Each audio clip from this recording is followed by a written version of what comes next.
So alam nyo ba mga sangkay na ang West Philippine Sea na nasa sakop po ng exclusive economic zone ng ating bansa, pinalibutan na po nito mga barko ng China na aabot daw po sa 50 na barko.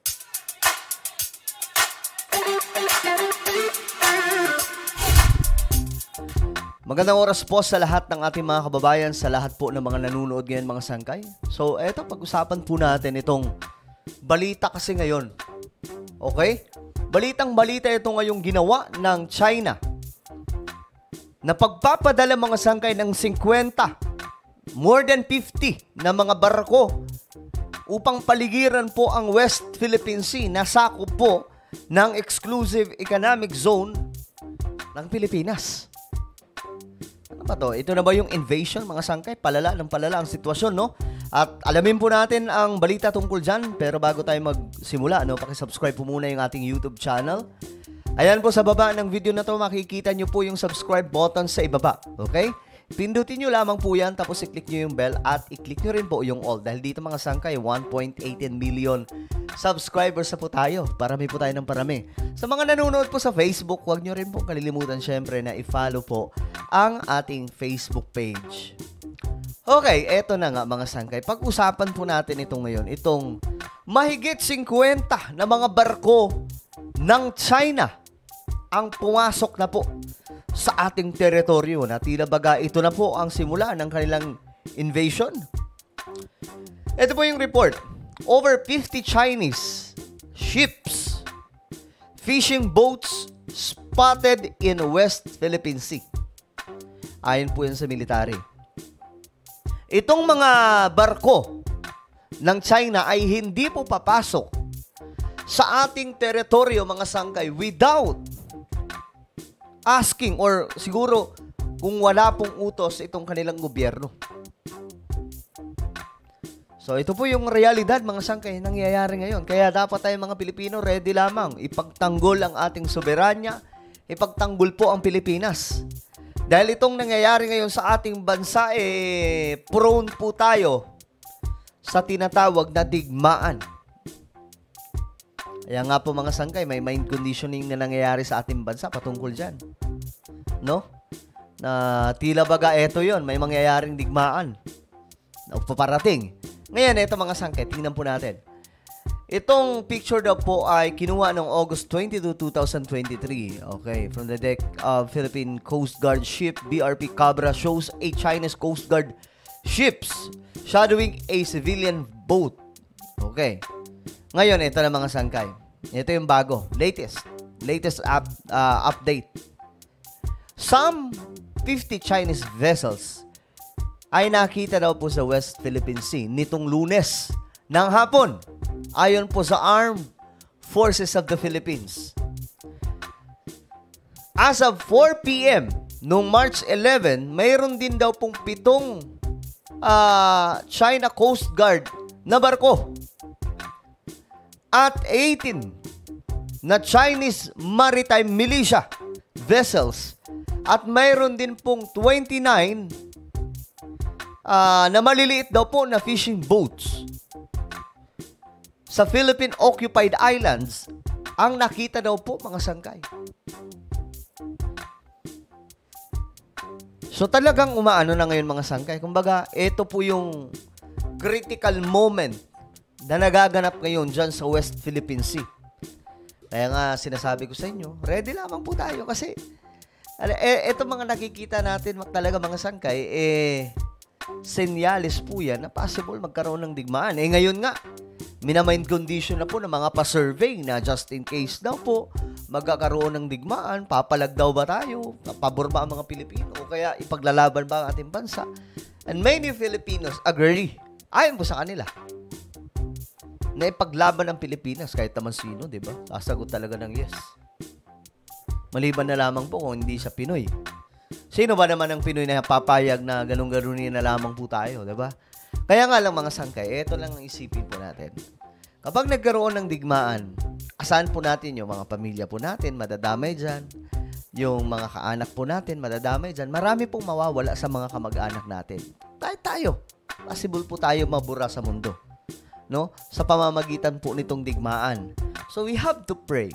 Okay? We have to pray daily. And we have to ask God na sana, Lord, sana hindi po ito dumating. Wag naman sana ngayon.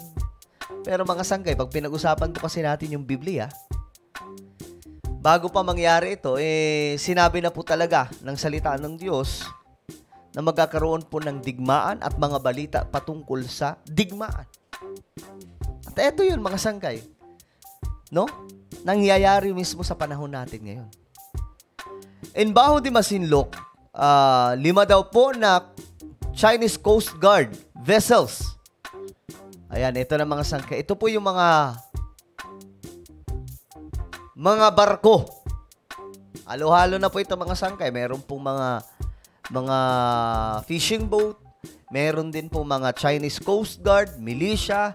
So talagang ang China ngayon mga sangkay, parang ayaw po talaga nila bitawan ito. Pero ewan ko saan sila kumukuha mga sangkay ng kapal na mukha. Sa bagay, sanay naman talaga sila dyan. Diba nga? Hindi naman lahat ng Chinese. May mga kilala po tayong Chinese na mababait, no? Pero I'm talking to their government. Itong gobyerno po nila mga sangkay na nanggigipit. Hindi lang Pilipinas ang kalaban nila. Ang India ngayon, naku, malakas pa naman na bansa yun. Nagkakaroon po ngayon ng sigalot. Okay? Mayroon po ngayong sigalot. Itong India at China. Nasabi pa nga po sa komentary, kaya ba ng China na kalabanin itong India? Malakas ito mga sangkay. Nasa top 4 ang India. Sa may pinaka malakas na pandigma. So, ang problema naman nila mga sangkay ay sa Indian Ocean. O, saan ba yan mga sangkay? Chine-check ko nga eh. Ayun. Ito po yan. Pinapakialaman din daw po ng China ang Indian Ocean. Ito po yan. Check po natin. Ito kasi yung ito po yung lumalabas ngayon sa report international.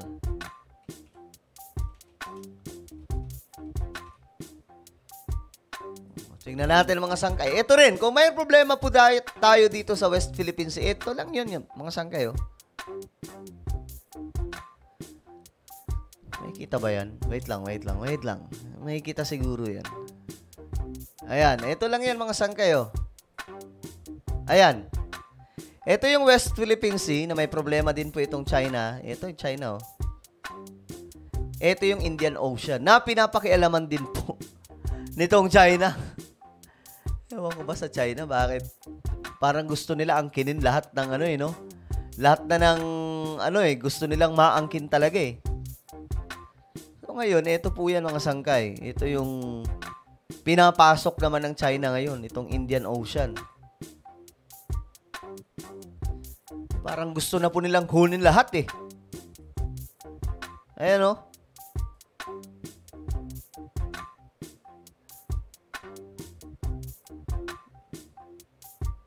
Ito tayo eh. Ito yung South China Sea or West Philippine Sea.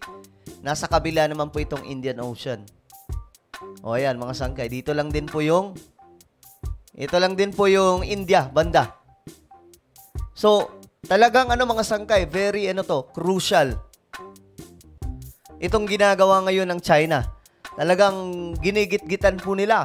Itong mga pati India po, mga sangkay, hindi na po ginalang. So, sabi po dito, there were no significant sightings of Chinese vessels in the other features.